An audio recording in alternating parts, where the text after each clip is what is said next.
Europe 1, 11h, 13h. Hélène Zélani et vous. Alors, je le disais, on va parler de la revente des cadeaux. On est en ligne avec Lisiane. Bonjour. Bonjour Hélène. Merci de nous appeler. Vous êtes une fidèle auditrice d'Europe 1. On est encore plus content de vous donner la parole ce matin. D'abord, dites-moi, comment ça s'est passé votre Noël ? Très calme. J'étais seule. Entre guillemets, parce que j'ai perdu ma petite maman il n'y a pas longtemps, elle était assez âgée. Et puis, qu'est-ce que j'ai fait ? Je me suis décidée, au dernier moment, je suis allée voir l'exposition, une très jolie exposition à côté. Vous êtes où ? Vraiment, c'était sublime. Je suis dans le 7e, Vous êtes à Paris alors ? Et quelle expo vous êtes allée voir alors ? Oh, c'est merveilleux, c'est Nicolas de Staël. Magnifique. Une splendeur. J'ai appelé une copine qui a perdu son papa. Comme ça, on était toutes les deux très, très contents d'être ensemble. On a échangé notre amitié puis notre chagrin, tout récent. Et on est allé voir. C'était merveilleux. Du coup, ça nous a vraiment fait passer un joli jour de Noël. On est allé voir cette exposition qui est remarquable et que je conseille à tout le monde, vraiment. Alors, parce que quelle élégance. Alors ça, c'est une très bonne idée que vous nous donnez d'ailleurs. Pour ceux qui sont à Paris peut-être en vacances ou ceux qui habitent en région parisienne, Nicolas de Staël, c'est en effet une exposition magnifique. On va parler des cadeaux avec vous aussi, Lisiane. Alors les cadeaux que vous faites et ceux que vous recevez, est-ce que ce concept de revente, ça vous heurte ou au contraire vous comprenez ? Oh ma chère Hélène, ça me consterne. Ça vous consterne ? Oui, parce que je trouve que c'est trop mercantile. Vous voyez, il y a une espèce de frénésie. Moi, j'aime les cadeaux, j'aime en recevoir et j'aime surtout en donner. J'ai 70 ans et je suis beaucoup plus contente de donner. Maintenant, c'est normal, chacun son tour. Et j'adore gâter les enfants ou les gens âgés, mais je trouve que franchement, il y a d'autres raisons, d'autres façons de faire parce que c'est un peu lamentable. On donne de drôles d'idées aux enfants. Autant je peux comprendre, j'ai l'air un peu sévère, Hélène, mais autant je peux comprendre des adolescents qui n'ont pas trop d'argent et qui revendent aussitôt leurs cadeaux, ça je peux comprendre, et voilà. Mais en revanche, pour les enfants, c'est pas terrible, parce que on a l'année pour penser aux cadeaux, pour faire plaisir à nos amis, aux gens, aux proches. On fait des cadeaux à des proches. On a toute l'année. Noël, c'est pas un mystère, c'est tous les ans. On connaît la date. Je trouve que c'est dommage de se précipiter au dernier moment. Et puis d'acheter un peu ce qui nous fait plaisir, en fait, souvent. Et c'est dommage de ne pas penser aux autres, quoi. Il faut essayer de repérer ce qu'ils aiment, je trouve. Si vous faites un cadeau à quelqu'un et il vous le demande l'autorisation ou vous apprenez qu'il l'a revendu, est-ce que ça vous vexe ? Alors, vexer, non, mais ça m'attristerait quand même de m'être trompée à ce point-là.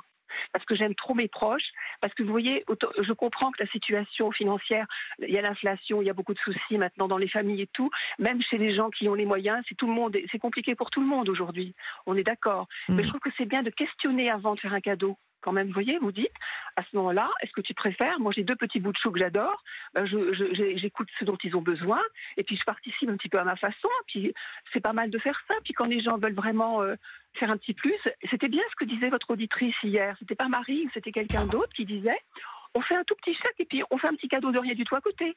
Comme ça, il y a la petite surprise. C'est vrai, garder quand même l'esprit du cadeau, même si on offre un chèque ou un petit billet.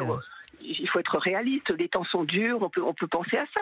Mais je trouve qu'arriver à revendre ses cadeaux sur eBay, c'est une belle hérésie. C'est franchement, mais c'est la fin des valeurs, quoi. C'est triste. Lisiane, on se connaît pas, mais si par exemple demain, moi je vous offre à l'inverse, je sais pas, on va dire une doudoune orange flashy, qu'est-ce que vous en faites ? Je l'offre à mon meilleur ennemi. C'est offert, ouais. Oui, mais alors vous la refilez, quoi. Non, bon, c'est joke, Non, qu'est-ce que je ferais ? Je me dirais que c'est pas un ami, déjà. Voilà, moi, non, mais je blague, mais une doudoune, c'est quand même bien, c'est sympa, c'est chaud. Je dirais, est-ce que tu me permets d'échanger la couleur, par exemple ? Voilà. Vous êtes très diplomate. Oui. Pas toujours. Et vous voyez mes amis, par exemple, mes meilleurs amis, ils m'ont fait une jolie surprise de loin. Ils sont pas sur place maintenant. Voilà, ils sont près de Bordeaux. C'est des parents des 2 petits bouts de chou que j'aime. Ils m'ont fait un merveilleux cadeau. Ils m'ont fait livrer des fleurs le jour de Noël. Ils savent que je suis toute seule. Maman, et j'ai voulu être toute seule pour être proche de maman par la pensée, puisqu'elle est plus là. Ils m'ont fait cadeau de ce joli bouquet de fleurs d'en bas de chez moi. Ils sont montés, m'ont offert ce bouquet. franchement, ça m'a fait un plaisir. J'étais heureuse comme tout, vous voyez. C'est important ce que vous dites. Voilà, c'est important parce que ça n'est pas la valeur matérielle forcément du cadeau. C'est un bouquet de fleurs, ça peut être un dessin, c'est quelque chose qu'on a fait soi-même, c'est l'attention. Et c'est en ça, j'imagine, qu'on est un peu blessé si on apprend qu'un cadeau que vous êtes donné du mal à acheter, à trouver, en pensant à la personne s'il est revendu. C'est quelque part une manière d'envoyer le message, t'es tombé à côté, tu ne connais pas bien, tu t'es raté. Mais ça peut arriver aussi en même temps. Ça peut arriver, bien sûr. Si on n'a pas d'idée. Et puis en plus, souvent à Noël, on est face à des gens qu'on ne connaît pas. On nous dit, tiens, il y aura un tel ou un tel qui... C'est le problème. Eh oui. C'est le problème, c'est quand on ne connaît pas les personnes. Quand on connaît mal les personnes. Oui, bien sûr. On a parfois de la famille éloignée qu'on ne connaît pas très bien. Oui, c'est ça. On voit plus ça au jour de l'an, je dirais. On connaît moins les gens au jour de l'an, parfois, quand on fait des fêtes improvisées. Mais Noël, en général, ce sont les proches, la famille. On connaît à peu près la situation des gens, ce qu'aiment les petits. Puis pour moi, Noël, c'est les enfants surtout. Parce qu'après, c'est autre chose. Après, c'est des chèques. C'est vrai. Mais jusqu'à 13 ans, mon Dieu, mais laissez-les rêver. Alors, vous savez quoi, Lisiane, tout à l'heure, dans quelques secondes, on va marquer une petite pause et on recevra une représentante de chez eBay pour parler justement de cette nouvelle mode qui prend de l'ampleur, de la revente. Qu'est-ce qu'on peut vous souhaiter pour 2024 ? Le plus d'amitié possible, vraiment, c'est la plus belle chose au monde. Puis je pense à tous ceux qui sont seuls. Je pense au monde entier qui va mal. Et franchement, la paix tranquille, des petits moments de bonheur qu'on n'apprécie pas d'habitude. Et là, plus que jamais, pensons un peu à tous nos proches, à tous ceux qu'on aime. Et des tout petits moments de bonheur de rien du tout. Une petite attention, ça compte, vous voyez. Un petit coup de fil, je sais pas, écrire, on n'écrit plus aujourd'hui. Un petit mot, on écrit un petit mot. Une carte postale. Voilà, oui, une carte de vœux. Avec le Père Noël. Exactement. Mais je vous remercie 1000 fois. Je vous souhaite plein de petits moments de bonheur à l'écoute d'Europe 1 et dans la vie. On vous embrasse fort. Oui. À très bientôt, Lisiane. On passe une petite pause pub et puis on se retrouve juste après. Oui, faites comme Lisiane, appelez-nous 01 80 20 39 21. Nous continuons dans un instant à parler des reventes de cadeaux de Noël sur Europe 1 avec Hélène Zélani. Europe 1. 11h, 13h, Hélène Zélani et vous. Et avec Hélène, on parle de la revente des cadeaux de Noël ce matin sur Europe 1. On attend vos témoignages et vos réactions. 01 80 20 39 21. Voilà, la revente des cadeaux de Noël qui a déjà commencé. On l'évoquait il y a un instant avec notre auditrice Lisiane. Et là, nous sommes avec Louise Benzriem. Bonjour. Bonjour. Merci d'être en direct sur Europe 1. Vous êtes chargée de mission chez eBay. Alors, selon le baromètre Kantar que vous avez commandé, 23% des Français prévoyaient de revendre leurs cadeaux. Ça fait presque un quart, c'est quand même énorme. C'est énorme. Chez eBay, ça fait plus de 10 ans qu'on étudie ce phénomène. Donc, il y a toujours eu un pic de vente des particuliers dans les jours juste après Noël. Donc, depuis plus de 10 ans, on étudie ce phénomène.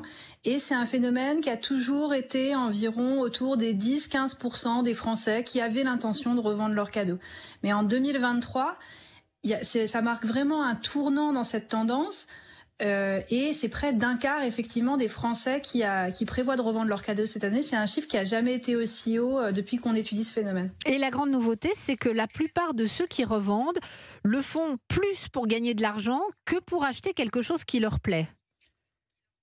Exactement, c'est vraiment la première fois que ces motivations, les deux courbes des motivations s'inversent. Donc les années précédentes, on a toujours vu que les gens revendaient un cadeau de Noël parce qu'ils l'avaient reçu en double ou un objet qui leur plaisait pas ou pour offrir un cadeau à quelqu'un d'autre. Mais cette année, la motivation numéro 1, c'est vraiment payer les factures de Noël. Donc les gens vont vraiment revendre leurs cadeaux cette année pour rembourser les dépenses de Noël. Ça veut dire que le message implicite, c'est qu'on préfère recevoir de l'argent qui va peut-être pas servir à se faire plaisir d'ailleurs, qui va servir à joindre les deux bouts plutôt que des cadeaux. Alors on voit que dans d'autres études qu'on fait, notamment celles qu'on a fait avant Noël, que donc le budget baisse. Ça c'est un fait. Les gens ont essayé de préserver Noël de l'inflation depuis plus d'1 an et demi. Mais cette année en 2023, les budgets ont vraiment nettement baissé. En revanche, le nombre de cadeaux offerts, donc à peu près 7-8 par famille, reste le même. Donc, le nombre de cadeaux et le nombre de personnes à qui on offre des cadeaux est le même. C'est juste qu'on va y mettre moins d'argent. Donc, il y a aussi cet impondérable de la magie de Noël qui persiste heureusement. Alors, donc, je le disais, et vous le constatez, j'imagine, sur votre plateforme, ça y est, hein, il y a les cadeaux, beaucoup de cadeaux sont déjà en vente. Quel type de produits, de cadeaux, donc, on trouve en majorité ? Alors souvent, ce qu'on voit, les cadeaux revendus après Noël sont les cadeaux qui ont été beaucoup offerts avant Noël. Donc depuis hier matin, on observe un pic de nouvelles annonces mises en ligne et les plus grands, les cadeaux qui sont revendus cette année, on voit les cartes et les jeux Pokémon. Ouais. On voit beaucoup de Lego aussi. Oh. On voit des Astérix, on sait qu'il y a eu des nouvelles sorties cette année. Des accessoires pour smartphone comme des housses, des coques. Ouais. Et des Barbie. Ouais, j'allais dire les Barbie. Ça a été une année. Ouais. Ouais, à cause du film, c'était le grand truc. Accessoires. Ah oui, donc des jouets pour les enfants. Ça a été une année assez. Plutôt des jouets pour les enfants. Oui. Alors il y a des jouets pour les enfants. Alors pas forcément les Lego par exemple. Comme vous le savez peut-être, il y a des grands amateurs de Lego, notamment les éditions limitées. Un des Lego les plus revendus par exemple, c'est les Lego Star Wars. On sait que c'est des boîtes qui sont numérotées en édition limitée. Et c'est ce qui se revend beaucoup aussi après Noël. Alors ça, c'est ce qu'on trouve à vendre. Est-ce que vous avez la mesure de ce qui réellement se vend, ou est-ce que ça reste sur la plateforme et ça ne trouve pas preneur ? Alors en général, les objets de collection se vendent assez vite. Donc comme je le disais, les Lego, particulièrement les boîtes qui sont numérotées, les cartes Pokémon, on sait que c'est des objets qui se vendent très vite, particulièrement les cartes en très bon état, numérotées ou rares. Tout ça, c'est un phénomène qu'on voit toute l'année parce qu'on a même des enchères hebdomadaires de cartes Pokémon sur eBay qui partent très très vite.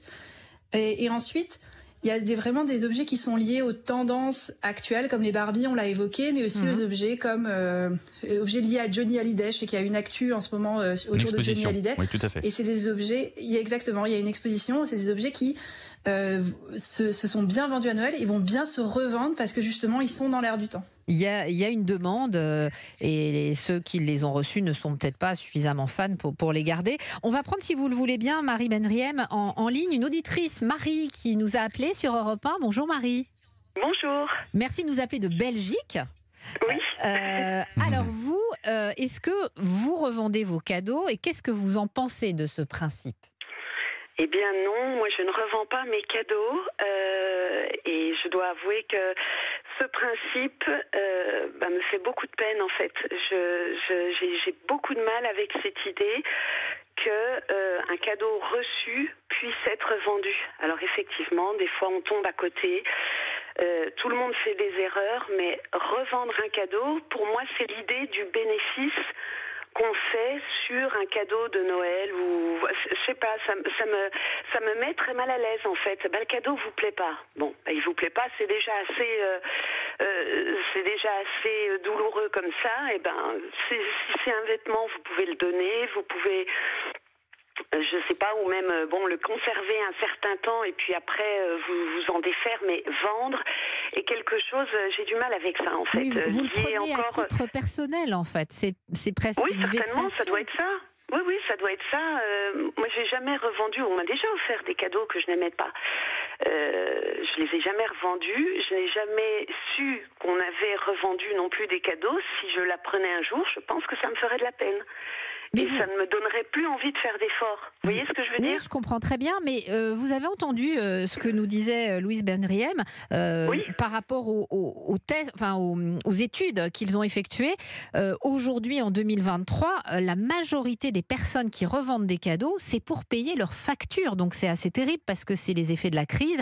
Et finalement, les gens revendent pas pour le plaisir et se racheter autre chose. C'est vraiment pour avoir de l'argent. Et là, malheureusement, c'est un constat assez terrible. Voilà, ça aussi, je le comprends tout à fait. Après, si vous voulez, c'est mon opinion dans la mesure où moi, ça me fait quand même quelque chose. Maintenant, Effectivement, il y a la crise, il y a l'inflation, il y a tout un tas de soucis. Je pense aussi aux jeunes adultes qui ont énormément de mal, les étudiants, mais au-delà de ça. Au-delà de ça, alors je veux pas jouer de mon temps, c'était pas comme ça, bien évidemment, mais j'ai pas l'impression que cette histoire de revente de cadeaux de Noël soit si ancienne que ça. Vous voyez ce que je veux dire ? Justement, on va poser la question, Louise Benriem. Ce phénomène de revente, il date de quand ? De combien d'années ? Alors, nous, on a commencé à étudier ce phénomène avec eBay en 2011 parce que, effectivement, on observait un pic à cette période de l'année. Donc, on se place en observateur de cette tendance et il y a toujours eu, effectivement, un pic après Noël. Et effectivement, il n'est pas souhaitable que les gens soient dans une tension financière telle qu'ils aient besoin de revendre les cadeaux de leurs proches. En revanche, c'est ce qu'on observe dans notre étude. Mais ce qui est intéressant dans l'étude de la revente des cadeaux, c'est vraiment que ce qui se passe le 25, 26, 27 décembre avec cette revente des cadeaux, c'est un miroir grossissant de ce qui se passe tout le reste de l'année. Donc on sait que les gens vendent davantage en ligne. Et dans d'autres études auprès des particuliers, il y a 5 ans, seulement 40% des Français vendaient en ligne, alors surtout les 16-35 et les jeunes parents. Mais cette année, quand on repose la question aux Français, c'est plus de 60% des Français qui vendent en ligne tout le reste de l'année. Parce que c'est facile, le phénomène de revente des cadeaux, c'est aussi ce qui se passe. Ouais. Comment le reste de l'année. Comment estime-t-on, Louise, la valeur d'un objet ? Est-ce que votre site ou votre plateforme nous accompagne pour ça ? Oui, cette année, pour la revente des cadeaux, donc c'est une des premières fois qu'on fait ça, c'est qu'on annule tous les frais de vente pour les particuliers qui vont revendre leurs cadeaux après Noël. Et les conseils qu'on donne, alors il y a les conseils habituels de prendre des très bonnes photos bien éclairées sur fond blanc, une belle description qui en donne le plus de détails possible. Mais pour le prix, on conseille environ moins 30% du prix neuf si un objet est encore emballé et particulièrement s'il vient juste d'être offert. Environ moins 50% du prix neuf s'il a déjà été déballé et utilisé, et moins 70% du prix neuf s'il a été utilisé mais toujours fonctionnel. Ah oui, c'est intéressant. Et vous entendez ce que disait notre auditrice, qui est choquée, qui a l'impression que c'est presque blessant de savoir qu'on s'est donné du mal à faire un cadeau et qui se retrouve sur une plateforme. Après, je sais que vous n'êtes pas sur un truc moral, hein, je comprends tout à fait, mais je voulais juste votre avis à titre personnel. Oui, il y a donc c'est pas la majorité des Français qui prévoient de revendre, c'est un quart, même si c'est un chiffre qui augmente énormément. Donc, et on sait que les gens qui prévoient de revendre ne vont pas forcément le crier haut et fort. Donc, même si ce tabou se lève, il y a toujours cet aspect un peu moral peut-être des gens qui veulent pas se faire surprendre pour la revente de leurs cadeaux. En revanche, ce qui est intéressant de voir, c'est que cette économie circulaire, elle s'ancre dans nos habitudes. Alors même si on se cache un peu lorsque c'est un cadeau, acheter et vendre des objets de seconde main, c'est aussi une manière de préserver son budget. Donc quand on dans des situations comme en 2023 où les budgets Noël sont fortement affectés, où les gens vont avoir besoin d'argent pour renflouer les porte-monnaies après les fêtes, nous, ce qu'on voit chez eBay, c'est son engagement qu'on a pris depuis 2022 d'encourager cette économie circulaire d'objets de seconde main et d'objets reconditionnés. C'est bien pour la planète et pour une économie responsable, mais aussi pour les dépenses, parce que acheter de seconde main ou vendre un objet, c'est aussi une manière d'améliorer son pouvoir d'achat. Marie, vous entendez ce que dit Louise Benriem, vous pouvez l'entendre et le comprendre aussi, ou ça reste quelque chose de difficile? Parce que, imaginons, on vous offre un pull, ou l'exemple que donnait Michael tout à l'heure, une doudoune orange fluo qui vous plaît pas du tout, si elle reste au fin fond de votre armoire, finalement, est-ce qu'il vaut mieux pas que quelqu'un d'autre en profite, peut-être à un prix dérisoire d'ailleurs? Vous n'êtes pas obligé de la vendre cher, hein. On voit sur les sites des doudounes à 5 ou 10 euros, hein. Ça peut aussi faire peut-être le bonheur de quelqu'un. Est-ce que ça c'est possible, ou vraiment vous êtes heurté par le principe? Non, mais alors Hélène, si à ce moment-là, si on en est là, la doudoune orange, de la vendre 5 ou 10 euros, Vous préférez pourquoi je la donne pas? Ben oui, je comprends. Pourquoi je la donne pas? C'est ça, si vous voulez. Moi, ce que je sens là derrière, c'est pas le fait. J'ai entendu les factures à payer, tout ça. Je peux le comprendre, mais je sens là derrière une notion de bénéfice, une idée de bénéfice qu'on va faire avant Noël en se disant ah bah tiens, je vais me faire un peu de pognon parce qu'il y aura forcément des cadeaux qui vont pas me plaire et je vais m'en servir pour payer mes factures, ce qui me fera d'autant plus d'argent pour moi pour faire autre chose. Moi, alors c'est un peu grossi ce que je dis parce que je sais je suis comme tout le monde, je sais qu'il y a des problèmes. Moi aussi, je regarde mon budget, mais si on en est là, c'est-à-dire à faire tout un tas de tractations pour une doudoune, par exemple.